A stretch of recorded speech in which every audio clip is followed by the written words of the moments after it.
భారత్ మాతా కి, భారత్ మాతా కి. రోజు తెలంగాణ యాత్ర సందర్భంగా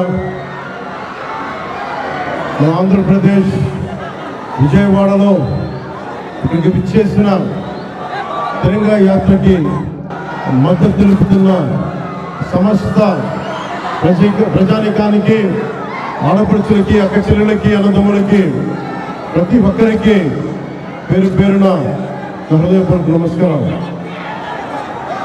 రాష్ట్ర దేశ విభజన జరిగినప్పటి నుంచి 1947 దేశ విభజన జరిగినప్పటి నుంచి ఎప్పుడు మనం ప్రశాంతత చూడలేం. అడ్డగోలుగా లక్షలాది మంది నరికేశారు అప్పుడు పాకిస్తాన్ విభజనప్పుడు.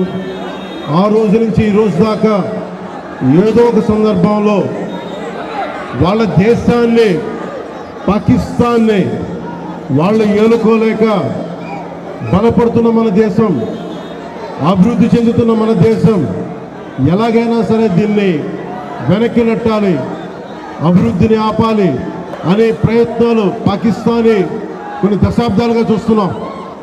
ముఖ్యంగా ముంబైలో 26/11 అప్పుడు తాజ్మహల్లో హోటల్ పైన కసబ్ లాంటి తీవ్రవాదులు 72 గంటల పాటు ఏ స్థాయి దాడులు చేశారో మీకు తెలుసు. అలాగే బాంబే పేలుళ్ళు కానీ, కోయంబత్తూరులో బాంబు పేలుళ్ళు కానీ, అలాగే గోకుల్ చాట్ కానీ, గోకుల్ చాట్ పేలుళ్ళు కావచ్చు, లుంబిని పార్క్ పేలుళ్ళు కావచ్చు, జామా మస్జిద్ పేలుళ్ళు కావచ్చు, వీటన్నిటికీ వెనక పాకిస్తాన్ హస్తం ఉంది.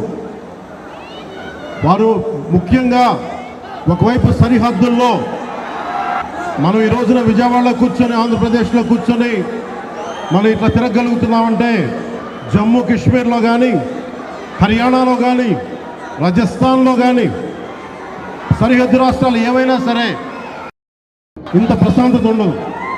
మనం చేయగలిగేది సైనికులకి మేము అండగా ఉన్నాం, మేము ధైర్యం చెప్పడం, అలాగే స్థానికంగా మనకి భారతదేశం లోపల ఎవరైనా సరే సూడో సెక్యులరిస్టులు ఎవరైనా సరే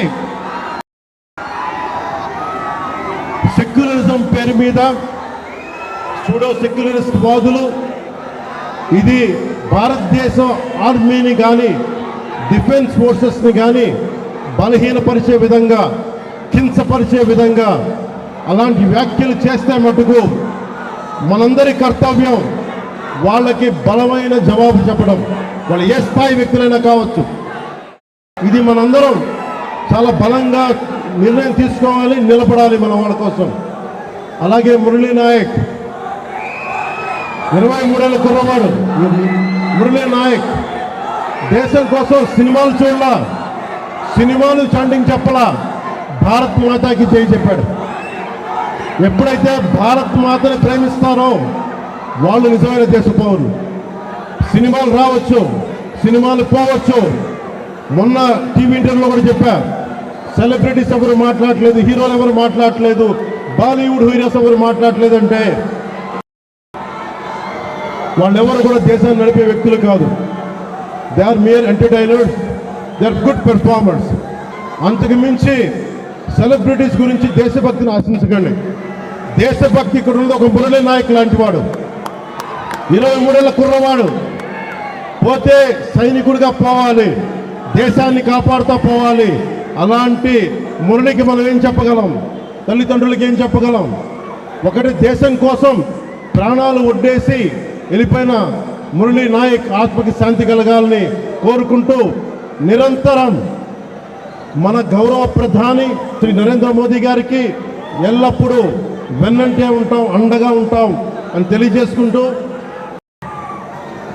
పాకిస్తాన్కి మనందరం మన భాషల్లో అన్నిట్లో కూడా ఒకటే చెప్పాలి, మీరు మా దేశం లోపలికి వచ్చి కొడితే మేము మీ ఇళ్లలోకి దూరొచ్చి కొడతాం. అదొక్కటి, అదే సమాధానం వాళ్ళకి. ఎంతకాలం ఇది నయా భారత్, కొత్త భారతం, శాంతి శాంతి శాంతి, శాంతి కపోతాలు ఎగరేయటం, శాంతి వచనాలు పనిచేయం. సహనం సహనం సహనం సహనంతో చేతులు కట్టేశారు. చాలు, మా ఇళ్లలోకి దూరొచ్చి కొడితే మీ సరిహద్దుల లోపలికి వచ్చి దూరి కొడతాం. పాకిస్తాన్కి ఇదే మా అందరం బలంగా చెప్పాల్సింది. మీ అందరికీ ధన్యవాదాలు తెలుపుకుంటూ ఒక్కసారి మురళీ నాయక్ ఆత్మకి శాంతి కలిగేలా మనందరం ఒక అమర్ రహే చెప్దాం. మురళీ నాయక్, మురళీ నాయక్.